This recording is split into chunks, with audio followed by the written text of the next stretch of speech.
જય શ્રી કૃષ્ણ મિત્રો, સ્વાગત છે તમારું જયશ્રીસ કિચનમાં। તો આજે આપણે બનાવીશું પંજાબી કાજુ કરીનું શાક। તો તેના માટે અહીંયા મેં બધી જ સામગ્રી લઈ લીધી છે। તો પહેલાં આપણે અહીંયા મેં 100 ગ્રામ જેટલા કાજુ લઈ લીધા છે। મેં આ રીતના ફાડા આવે તે લીધા છે। તમારે આખા લેવા હોય તો પણ તમે લઈ શકો છો। અને અહીંયા કસૂરી મેથી લીધી છે। અને અહીંયા મેં કાજુને પાણીમાં પહેલાં પલાળી લીધા છે અડધી કલાક પહેલાં। હવે અહીંયા 2 મોટા નંગ ટમેટા લીધા છે અને 5 મોટી સાઈઝની ડુંગળી કટિંગ કરી લીધી છે। અને અહીંયા મેં મલાઈ લઈ લીધી છે અને તેમાં આપણે પનીર પણ એડ કરશું, તો પનીર પણ લઈ લીધું છે। આદું છે અને લસણ છે તે પણ લીધું છે। ને ગાર્નિશ કરવા આપણે લીલા ધાણા લીધા છે। અને અહીંયા મેં કાજુ કરીનો મસાલો આવે તે પણ લીધો છે અને વઘાર માટે તમાલપત્ર અને તજને તે લીધું છે। તો હવે સૌપ્રથમ પહેલાં આપણે કાજુને તળી લેવાના છે।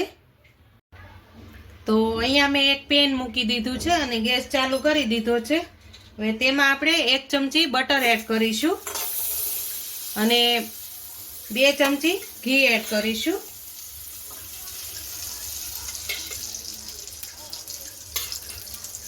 આ રીતે એકદમ સરસ ગરમ થાય પછી આપણે તેમાં કાજુને તળી લેવાના છે। તો અહીંયા આપણું સરસ ગરમ થઈ ગયું છે। હવે તેમાં આપણે કાજુ એડ કરી દઈશું। આપણે હવે કાજુને ધીમા ગેસે જ સાતળવાના છે। સેજ બ્રાઉન કલરના થાય ત્યાં સુધી આપણે તેને સાતળશું। તો તમે પણ ઘરે આ રીતે બનાવશો ને તો ખૂબ જ સરસ કાજુ કરીનું શાક બને છે ને ખાવામાં પણ ખૂબ જ સરસ ટેસ્ટ આવે છે।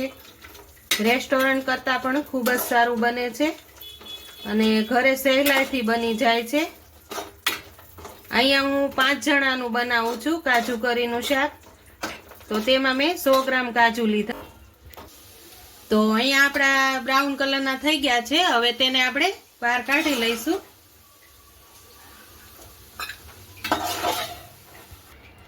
તો અહીં આપણા એકદમ સરસ કાજુ તળાઈ ગયા છે। હવે તેમાં આપણે કાંદા સાતળી લઈશું। તો આ રીતે આપણે બધા જ કાંદા આમાં એડ કરી દઈશું।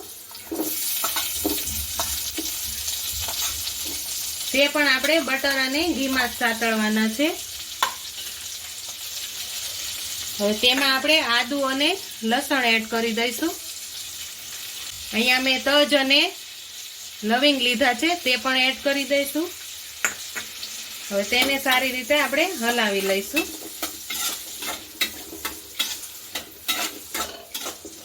તો કાંદા બ્રાઉન કલરના થાય ત્યાં સુધી આપણે તેને સાતળવા દઈશું। તો અહીંયા આપણા કાંદા થોડાક સતળાઈ ગયા છે। હવે તેમાં આપણે ટમેટા એડ કરી દઈશું। આ રીતે બધું જ સાતળવાથી શાકની કચાશ બધી દૂર થઈ જાય છે અને શાકમાં સ્વાદ પણ ખૂબ જ સરસ આવે છે। તો હવે ટમેટા સરસ રીતે ગળી જાય એમાં થોડુંક આપણે સ્વાદમાં મીઠું એડ કરી દઈશું જેથી આપણું ટમેટા એકદમ સરસ ગળી જશે। તો આ રીતે આપણે ટમેટાને પણ સરસ રીતે ચડવા દઈશું।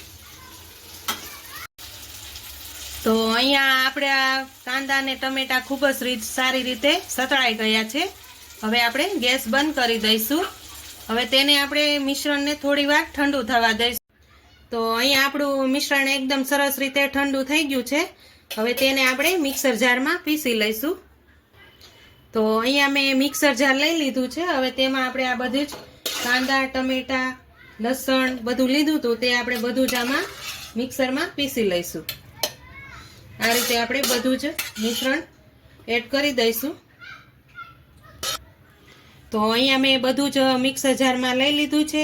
હવે આપણે અહીંયા કાજુ પલાળ્યા હતા તે પણ આમાં એડ કરી દઈશું। તે પણ આ સાથે પીસી લેવાના છે। તો હવે આપણે તેને પીસી લઈશું। તો અહીંયા આપણી ગ્રેવી એકદમ સરસ પીસાઈ ગઈ છે। આ રીતની જો તો આ રીતે આપણે પીસી લેવાની હતી તો સરસ રીતે પીસાઈ ગઈ છે। હવે આપણે તેનો વઘાર કરી લઈશું। તો અહીંયા મેં જે પેન હતું આપણે તેમાં જ પાછું હું બટર એડ કરીશ વઘાર કરવા માટે. તો અહીંયા મેં 1 ચમચી બટર લઈ લીધું છે. હવે તેમાં આપણે પાછા 2 ચમચી જેટલું ઘી એડ કરશું. તો અહીંયા ઘી અને બટર ગરમ થવા દઈશું આપણે. તો અહીંયા આપણું એકદમ સરસ ઘી અને બટર ગરમ થઈ ગયું છે. હવે તેમાં આપણે તમાલપત્ર એડ કરી દઈશું. હવે જે આપણે ગ્રેવી પીસી હતી તે આપણે બધી જ એમાં એડ કરી દેવાની છે. આ રીતે આપણે બધી જ એડ કરી દઈશું. તો અહીંયા મેં ગ્રેવી બધી જ એડ કરી દીધી છે. હવે તેમાં આપણે મસાલા એડ કરી લઈશું. અડધી ચમચી જેટલો ધાણા જીરું પાવડર એડ કરશું અને 1 ચમચી જેટલો અહીંયા મેં લાલ મરચું પાવડર લીધું છે કશ્મીરી, તે એડ કરશું. તેનાથી કલર ખૂબ જ સરસ આવશે અને ખાવામાં પણ ખૂબ જ સરસ ટેસ્ટ આવશે. હવે તેમાં સ્વાદ પ્રમાણે આપણે નિમક એડ કરી દઈશું. હવે તેને સારી રીતે મિક્સ કરી લઈશું. આ રીતે આપણે બધા જ મસાલાને મિક્સ કરી લેવાના છે. તો અહીંયા આપણી ગ્રેવી સરસ રીતે ઉકળવા લાગી છે. હવે તેમાં આપણે જે કાજુ કરીનો મેં મસાલો લીધો હતો તે આપણે તેમાં એડ કરી દઈશું. હવે તેને પણ સારી રીતે આપણે હલાવી લઈશું. આ રીતે શાક ખૂબ જ સરસ બને છે ખાવામાં અને મીઠાશ પણ એટલી આવે છે. તો આ રીતે આપણે બધા જ મસાલા ગ્રેવી બધી જ સરસ રીતે ચડી ગઈ છે. હવે તેમાં આપણે અહીંયા મેં પનીર લીધું હતું તેને મેં છીણી લીધું છે આ રીતનું. તો હવે તેમાં આપણે છીણેલું પનીર પણ એડ કરી દઈશું. આ રીતે આપણે પનીરને પણ સરસ રીતે મિક્સ કરી લઈશું. તો હવે તેને આપણે 2 થી 3 મિનિટ સુધી ચડવા દઈશું.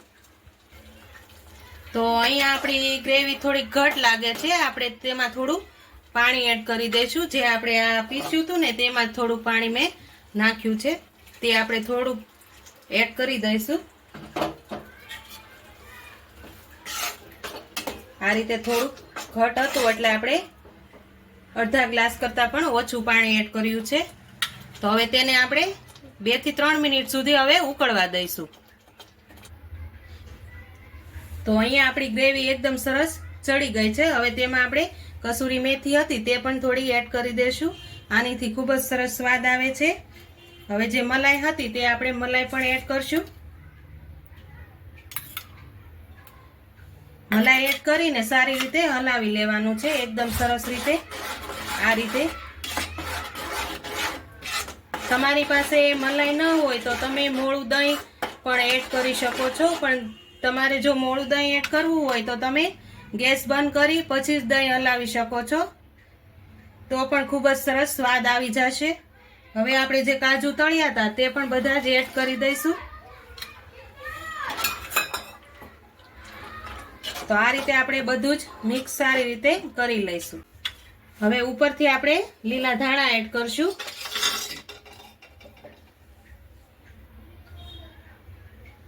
તો આપણું કાજુ કરીનું શાક એકદમ સરસ તૈયાર થઈ ગયું છે. હવે તેને આપણે એક સર્વિંગ બાઉલમાં લઈ લેશું. તો અહીંયા મેં સર્વિંગ બાઉલમાં શાક લઈ લીધું છે કાજુ કરીનું. હવે તેમાં આપણે ઉપરથી ચીઝ એડ કરશું. આ રીતે ચીઝ એડ કરવાથી આ શાક ખૂબ જ સરસ ટેસ્ટી અને સ્વાદિષ્ટ લાગે છે અને ખાવામાં તો આમ મજા જ પડી જાય એવું બનીને તૈયાર થાય છે.